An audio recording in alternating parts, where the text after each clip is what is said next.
कौन नहीं चाहता कि उसका मेंटर एक यूपीएससी रैंकर हो। 2021 के फाइनल रिजल्ट्स में सिविल्स दिल्ली आईएएस के 200 से भी ज्यादा सिलेक्शंस हैं। Guys, I am going to connect you 1-to-1 with civils Delhi rankers for free. There is a link in the description, fill it and schedule a session. These ranker will prepare a timetable and a personalized plan for you.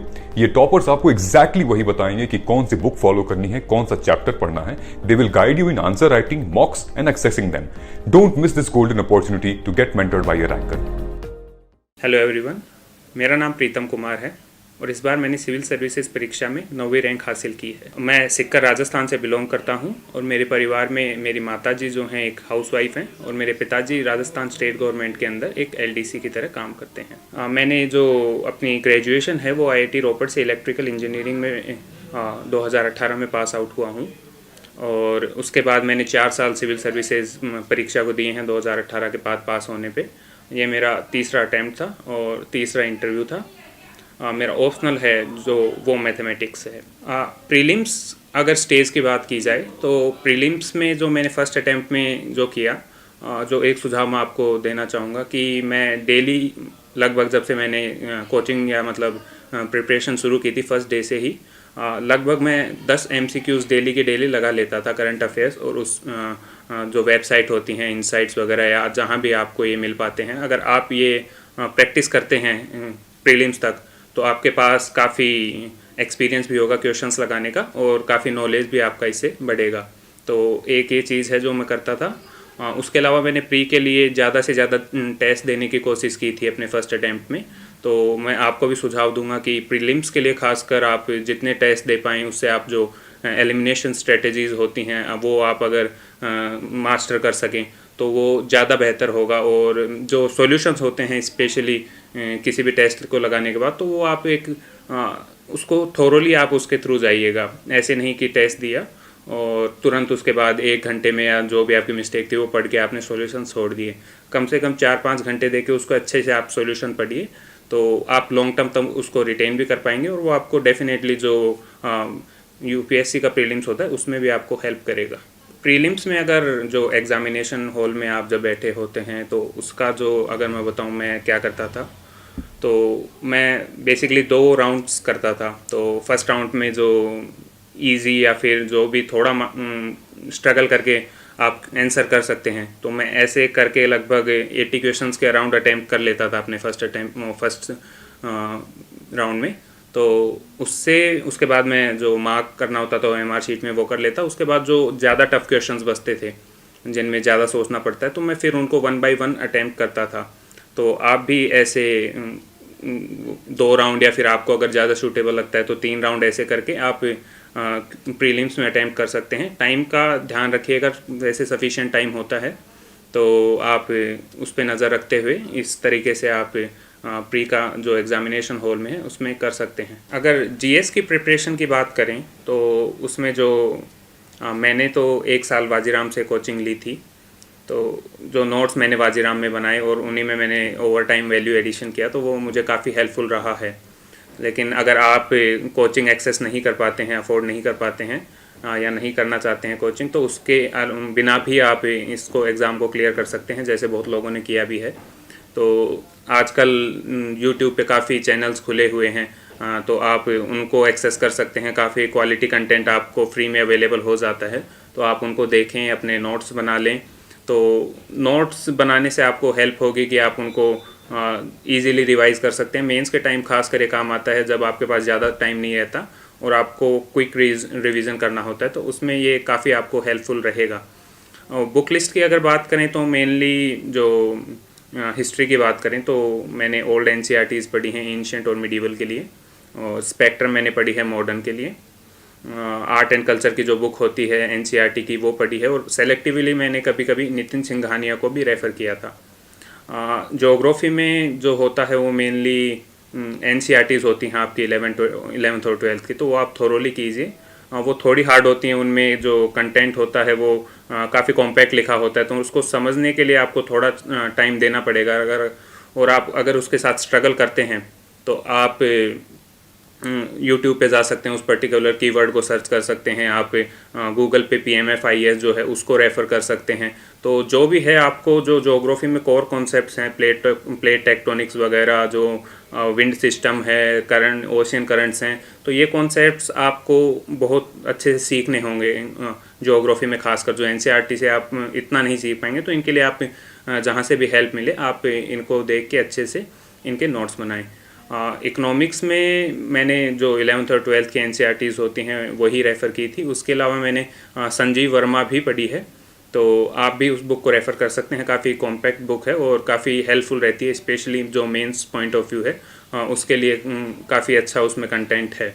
Polity के लिए मैंने NCERTs refer नहीं की, सिर्फ़ और सिर्फ मैंने लक्ष्मीकांत पढ़ी है। लेकिन जो वाजीराम के नोट्स थे क्लास में, तो वो अंडरस्टैंडिंग काफ़ी हेल्पफुल रही है उसमें।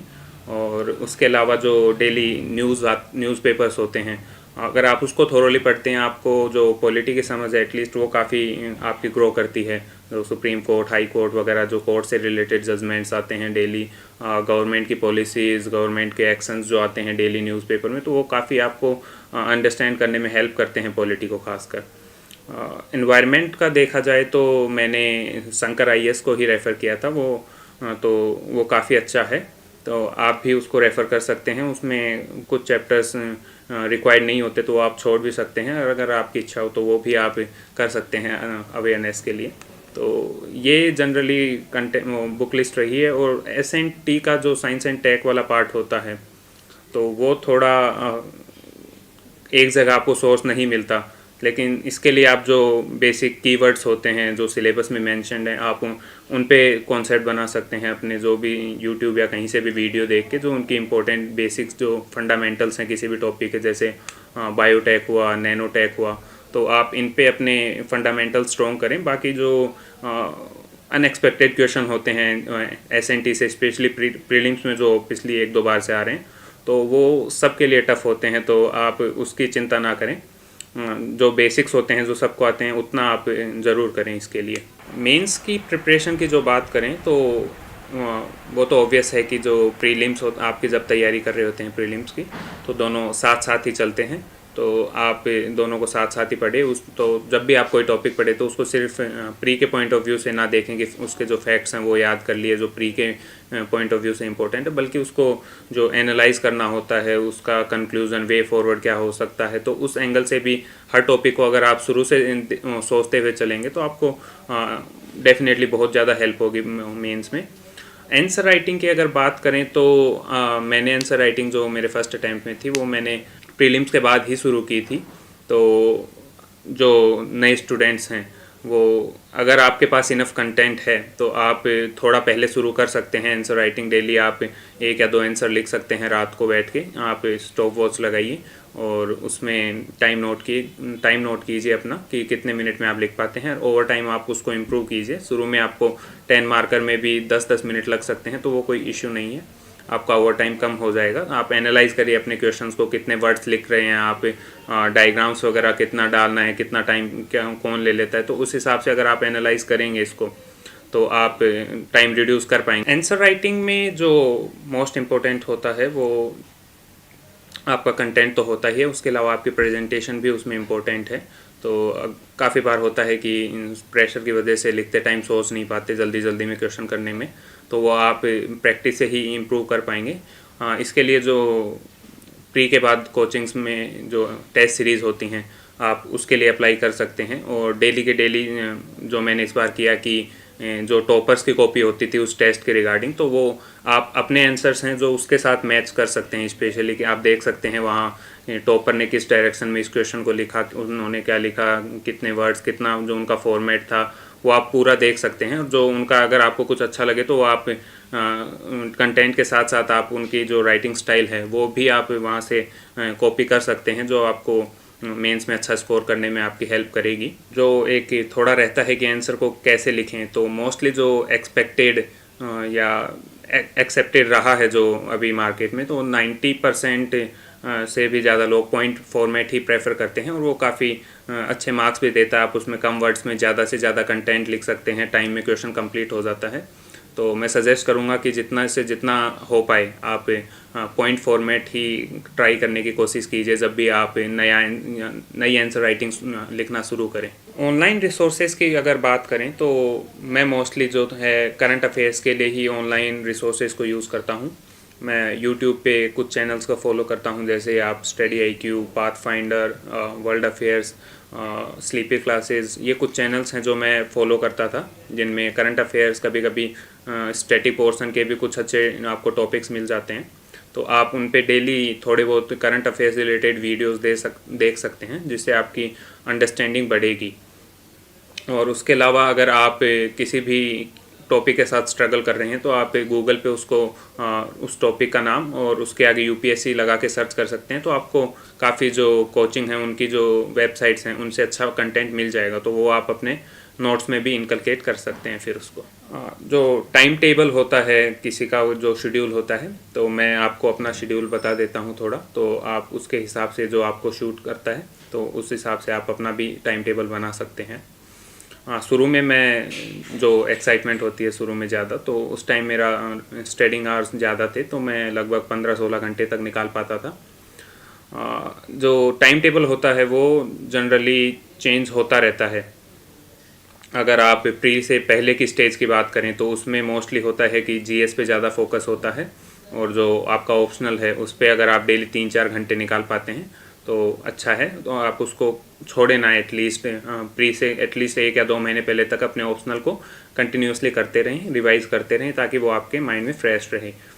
उसके अलावा अगर प्री से मेन के बीच का टाइम टेबल देखा जाए तो इस बार जो मेरा टाइम टेबल रहा था, मेरा ऑप्शनल जो मैथ्स है वो काफ़ी टाइम डिमांडिंग है, और मैं उसी पे ज़्यादा फोकस करना चाह रहा था, क्योंकि पिछली 2 बार से मेरे मार्क्स उसमें पर्टिकुलरली कम रहे थे।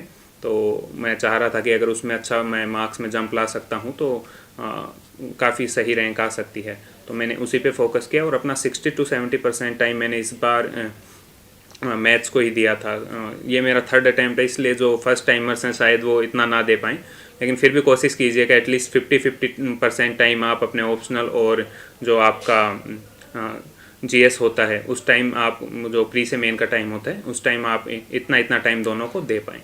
एक इम्पोर्टेंट चीज़ जो मुझे लगता है कि मैं बताना चाहूँगा, क्योंकि मैंने जो काफ़ी एस्पिरेंट्स होते हैं, साथ वाले होते हैं, उनसे जब भी डिस्कस किया है तो जो काफ़ी लोग स्ट्रगल कर रहे होते हैं जिस चीज़ के साथ, वो होता है कि उन्होंने इतनी बार रिवीजन कर रखा होता है GS वगैरह का, उसके बाद भी जो उनके प्री में मार्क्स होते हैं वो अच्छे नहीं आ पाते, 80s में रहते हैं, उसकी वजह से वो काफ़ी कंसर्न रहते हैं। तो मुझे लगता है कि ऐसे में जो नंबर ऑफ़ रिविजन्स होते हैं उससे ज़्यादा इम्पोर्टेंट है कि आप जब भी कोई भी टॉपिक करें आप स्लो पढ़ें उसको, नंबर ऑफ़ रिविजन्स पे ध्यान ना दें कि मुझे प्री से पहले 5 या 7 बार रिवीजन करना है। वो आपके लिए हार्मफुल हो सकता है। अगर आप ज़्यादा जल्दी से पढ़ते हैं तो उसमें रिटेंशन पावर जो होती है आपकी वो कम हो जाती है। तो जब भी आप कोई न्यूज़पेपर या फिर बुक पढ़ते हैं तो आप 1 पैरा के बाद, 2 पैरा के बाद, 1 पेज के बाद जब भी हो तो आप एक बार रुकें, थोड़ी देर आप उसको जो भी आपने पढ़ा है उसको माइंड में एनालाइज करें, उसकी समरी बनाने की कोशिश करें कि आपने क्या उससे सीखा है। तो अगर आप ऐसा करते हैं तो आप उसको सिंपल बना देते हैं टॉपिक को, ये इससे आपकी जो रिटेंशन पावर होती है वो भी ज़्यादा लॉन्ग टर्म रहती है। एक दूसरी चीज़ जो मुझे लगती है कि वो भी इम्पोर्टेंट हो सकती है, काफ़ी बार क्या होता है कि बच्चे जो होते हैं वो काफ़ी बर्डनड हो जाते हैं करंट अफेयर्स कवर करने के लिए, और उसके लिए वो जो कोचिंग्स की मंथली मैगजीन्स होती हैं करंट अफेयर्स की, उसके अलावा जो बाकी मैगजीन्स आती हैं योजना, कुरुक्षेत्र वगैरह, तो वो इतना मतलब वो कर लेते हैं कि वो स्ट्रगल करते हैं अपने जो स्टैटिक पोर्शन है या इनको भी कवर करने में, कम से कम एटलीस्ट अंडरस्टैंडिंग के साथ कवर करने में। तो मैं इस पे बोलना चाहूँगा कि मैंने जो फर्स्ट अटैम्प्ट था उसी से मैंने मंथली और जो ये योजना वगैरह मैगजीन्स है वो मैंने नहीं लगाई थी। तो अगर आप इनके साथ स्ट्रगल कर रहे हैं तो मैं आपको ये बोलना चाहूँगा कि आप इनके बिना भी अच्छा स्कोर कर सकते हैं प्री और मेंस दोनों में। लेकिन अगर आप थोड़ा भी कवर कर पाते हैं इनको, अगर आपको लगता है कि आप इंटरेस्टेड हैं इनमें, आपको अच्छा लगता है पढ़ के, तो आप इनको कर सकते हैं कंटिन्यू, इससे डेफिनेटली नॉलेज बढ़ेगा। लेकिन इस पे मैं बोलना चाहूँगा अगर ये मस्ट नहीं है, अगर आप ओवरबर्डन हैं इस चीज़ में तो इसका आप ध्यान रखिएगा। इंटरव्यू स्टेज की पर्टिकुलरली बात करें तो जो उसमें आपका होता है मेन वो होता है कि आप जो पर्सनैलिटी बोली जाती है वो आप अपनी through out the life develop करते हैं। तो आप उसको शुरू से ध्यान में रखिए। जब भी आप पढ़ते हैं आपकी पर्सनैलिटी होती है जो आपके नॉलेज से काफ़ी रिफ्लेक्ट होती है। तो जब भी आप पढ़ें तो आप अपना माइंड सेट है वो इस तरीके से रखें कि आप बैलेंस्ड ओपिनियन रखते हो सभी टॉपिक्स पे, एक्सट्रीम्स पे ना जाएं। तो वो आपकी ओवरऑल पर्सनैलिटी को डेवलप करने में डेफिनेटली हेल्प करेगा। उसके अलावा मॉक इंटरव्यूज़ की बात करें तो वो हेल्पफुल होते हैं। अगर आप नहीं भी देंगे, अगर आपको लगता है कि कंफर्टेबल हैं तो वो अलग बात है।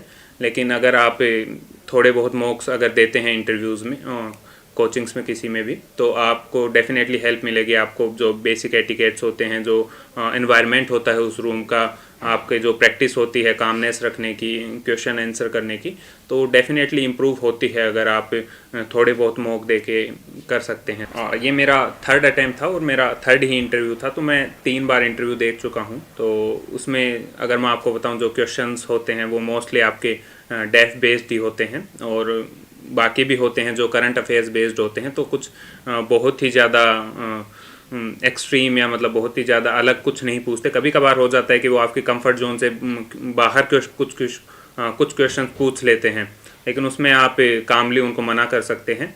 तो उसमें आप चिंता करने की ज़रूरत नहीं है कि आपको सब आना चाहिए इंटरव्यू के लिए। तो वो एक है। दूसरा जो है कि मुझे लगता है कि इंटरव्यू में इस बार मुझे काफ़ी हेल्प किया। मैं काफ़ी कंसर्न था, जो मेरे पिछले 2 इंटरव्यू के स्कोर थे थोड़े इतने अच्छे नहीं थे, तो मैं इस बार कंसर्न था इंटरव्यू को लेकर थर्ड टाइम पे। लेकिन इस बार मुझे अच्छे मार्क्स मिले। तो जो मुझे लगता है कि मुझे इस बार जो मार्क्स मिले हैं वो मोस्टली हम्बलनेस पे मिले हैं। आप वहाँ अगर हम्बल हैं, काम हैं, कंपोज्ड हैं, कॉन्फिडेंट हैं। आंसर्स जो थे इस बार भी, जैसे काफ़ी क्वेश्चंस थे, उन्होंने नॉर्मल क्वेश्चंस थे, टैक्स इवेजन, टैक्स अवॉइडेंस पे पूछा, कैसे टैक्स नेट बढ़ा सकते हैं। उसके अलावा जो मेरा हॉबी थी कि वॉलीबॉल, तो उन्होंने 1-2 क्वेश्चन उससे भी पूछे बेसिक।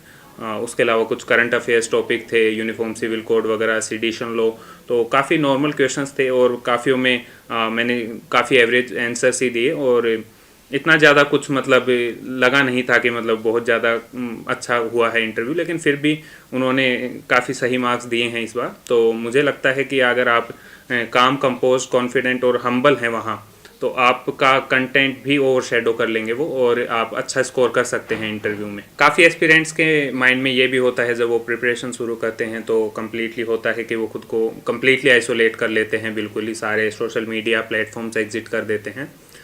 लेकिन मैंने इतना नहीं किया था। मैंने फेसबुक एग्जिट कर दिया था। उसके अलावा जो व्हाट्सअप और टेलीग्राम और ये इंस्टाग्राम है, मैं उन पे एक्टिव रहता था। तो ये आपको ज़रूरी नहीं है कि मतलब आपका सिर्फ डिस्ट्रैक्शन ही हो।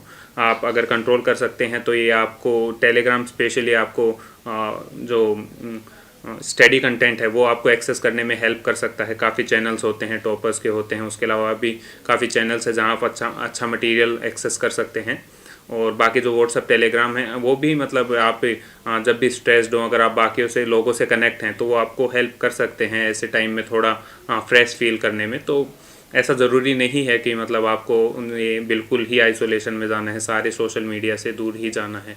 मेंस का स्कोर देखा जाए तो मैंने जो मेरे 3 अटैम्प्ट थे उनमें तीनों में थोड़ा थोड़ा इम्प्रूव किया है। तो जो मैं इम्प्रूवमेंट कर पाया वो इस बार जो मोस्टली था वो GS2 में था। मैं अपने 20 मार्क्स बढ़ा पाया जो मेरे पिछला स्कोर था। तो मोस्टली ये जो था, मैंने जो पिछली बार एनालाइज़ किया तो जो काफ़ी टॉपर्स या जिनकी रैंक्स थी उनके सबके GS2 में काफ़ी अच्छा स्कोर था। तो मुझे लगा कि ये जो एरिया है उसमें काफ़ी अच्छा या मैं भी अपने मार्क्स बढ़ा सकता हूँ। तो उसके लिए जो मैंने फोकस किया फिर वो मेनली यही था कि जो कॉन्स्टिट्यूशन के आर्टिकल्स होते हैं और जो कमिटीज़ होती हैं, तो GS2 में आप जितनी ये अपने आंसर में इनकलकेट कर पाते हैं, मुझे लगता है कि उतनी ही आपके आंसर की क्वालिटी बढ़ती है और वो काफ़ी इस बार रिफ्लेक्ट भी हुआ है। तो GS2 में आप पर्टिकुलरली ध्यान रखें कि कॉन्स्टिट्यूशनल आर्टिकल्स होते हैं, जो एक्ट्स होते हैं, अगर आप उनको कोट कर पाते हैं तो आपको बहुत ज़्यादा इसमें हेल्प मिलेगी मार्क्स में। और कमिटीज़ तो जो स्टैंडर्ड होती हैं, सरकारी या कमीशन, ARC वगैरह, आप इनको अपने क्वेश्चंस में, अपने आंसर्स में कोट करें। उसके अलावा जो मैंने किया कि जो मेरे कुछ एरियाज़ थे वो इतनी मुझे क्लैरिटी नहीं थी उन पे कंटेंट वाइज, तो मैंने ओवरऑल जो ओवर टाइम अपने 3 अटैम्प्ट्स में धीरे धीरे जो मेरे वीक एरियाज़ थे, जो जिन पे मैं क्वेश्चंस देख के इतना ज़्यादा कॉन्फिडेंट फील नहीं करता था, तो उनको मैंने जो टॉपिक्स थे उनको मैंने यूट्यूब पे उनके वीडियोस देखे, या जहाँ भी मुझे उनके वीडियोस अच्छे मिल सकते थे तो मैंने वो वीडियोस देख के उन पे अपनी अंडरस्टैंडिंग बढ़ाई, उनसे नोट्स बनाए, और उसके बाद मुझे काफ़ी कॉन्फिडेंस फील होता था जब भी मैं ये वाले एरिया से क्वेश्चन करता था, तो उसने भी डेफिनेटली हेल्प किया है। तो जो भी मेंस के में कंटेंट होता है, जो भी आपके सिलेबस में कीवर्ड्स हैं, आप उन जो भी कीवर्ड्स आपकी उन पे अंडरस्टैंडिंग काफ़ी अच्छी होनी चाहिए। मेंस में जो होता है कि काफ़ी लिमिटेड होता है, अगर प्रीलिम्स के उसमें कंपेयर करें आप, तो प्रीलिम्स के साथ देखा जाए तो इसमें आप लिमिटेड नॉलेज के साथ काफ़ी अच्छे आंसर्स लिख सकते हैं। बस आपको एक राइटिंग स्किल अपनी जो है वो डेवलप करनी होती है और एक बेसिक अंडरस्टैंडिंग रखनी होती है। तो आप जितने भी कीवर्ड हैं सिलेबस में मेंस के में, आप उनको गूगल सर्च करें, और सर्च करने के बाद आप इन जो भी कीवर्ड्स हैं उन पे 1 या 2 पेज के अच्छे नोट्स बना सकते हैं। उसमें आप क्वालिटी कंटेंट है जो वो ज़रूर लिखें, जो उनसे रिलेटेड कमिटीज़ हैं, जो उनका रिलेटेड डेटा है, तो आप उनको उनके साथ ज़रूर लिखें। उसको बार बार अगर आप रिवाइज़ करेंगे तो आपके माइंड में ऑटोमेटिकली काफ़ी मतलब जम जाते हैं। तो आप उनको अगर ऐसा करेंगे तो आप नेचुरली अच्छे आंसर उनमें आप लिख पाएंगे। एक चीज़ जो मेंस आंसर राइटिंग में मैं स्ट्रगल करता था जिसके साथ, तो वो थी कि मैं काफ़ी धीरे लिखता हूँ। तो मेरे लिए मतलब पेपर करना मुश्किल हो जाता है। अगर मैं ज़्यादा तेज़ चलता हूँ तो मैं ज़्यादा अच्छा सोच नहीं पाता, उस पर कंटेंट नहीं लिख पाता, और अगर धीरे चलता हूँ तो पेपर नहीं होता। तो उसके लिए जो मैंने कुछ किया, अगर आप भी इस चीज़ के साथ स्ट्रगल करते हैं, आप ज़्यादा वर्ड्स नहीं लिख पाते हैं पर मिनट, तो उसके लिए आप एक तो था कि मैंने अपना जो पेन है वो भी चेंज किया था सेकंड अटैम्प्ट में। फर्स्ट में जो था उसके, तो मैं अभी V7 यूज़ करता हूँ। तो आप भी पेन ट्राई कर सकते हैं दूसरे जो आपके लिए कंफर्टेबल हो, V5, V7 या अदर जेल पेन्स। अगर वो स्मूथली लिखते हैं तो आप उनको यूज़ कर सकते हैं। उससे डेफिनेटली फ़र्क आता है, आपकी रिस्ट या जो नकल्स हैं वो पेन नहीं करते और आप कंफर्टेबली लिख पाते हैं।